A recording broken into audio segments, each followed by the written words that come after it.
गुरुर्ब्रह्मा गुरुर्विष्णुर्गुरुर्देवो महेश्वरः गुरुः साक्षात् परब्रह्मा तस्मै श्रीगुरवे नमः।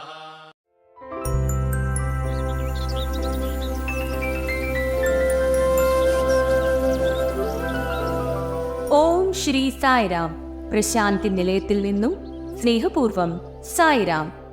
സായി പ്രചോദനങ്ങൾ ഓഗസ്റ്റ് 26, 2024. ഈശ്വരാവതാരത്തിന്റെ ഉദ്ദേശം എന്താണ്? ഈ മഹനീയമായ ശ്രീകൃഷ്ണ ജന്മാഷ്ടമി ദിനത്തിൽ ഭഗവാൻ നമ്മളോട് വിശദീകരിക്കുകയാണ്.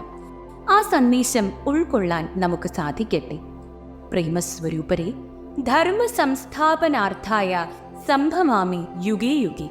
ധർമ്മം പുനഃസ്ഥാപിക്കുന്നതിനായി ഞാൻ സമയാസമയങ്ങളിൽ അവതരിക്കുന്നു. ഗീതയിൽ കൃഷ്ണൻ നടത്തിയ പ്രഖ്യാപനമാണ് ഇത്. ആളുകൾ പ്രേമത്താൽ പൂരിതരാകുന്ന നിമിഷം എല്ലാ ധർമ്മവും നീതിയും സത്യവും അവരിൽ പ്രതിഷ്ഠിതമാകുന്നു. പ്രേമമില്ലെങ്കിൽ ധർമ്മം അവിടെ യാന്ത്രികമായ ഒരു ആചാരം മാത്രമായി മാറുന്നു. പ്രേമമില്ലെങ്കിൽ എന്ത് ധർമ്മം, എന്ത് നീതി?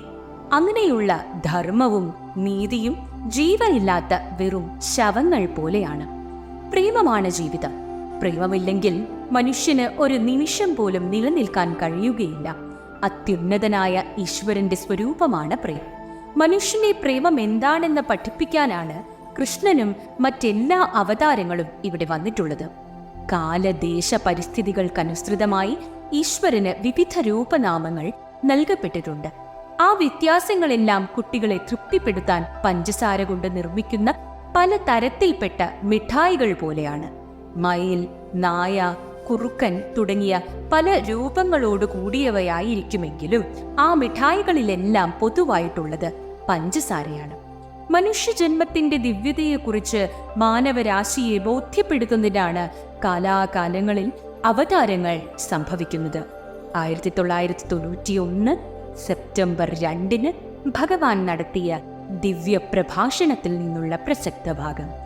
സായിയോടൊപ്പം സായിക്കു വേണ്ടി സായിൽ മുഴുകിയ ഒരു ദിവസം ആശംസിക്കുന്നു. ജയ് സായിറാം.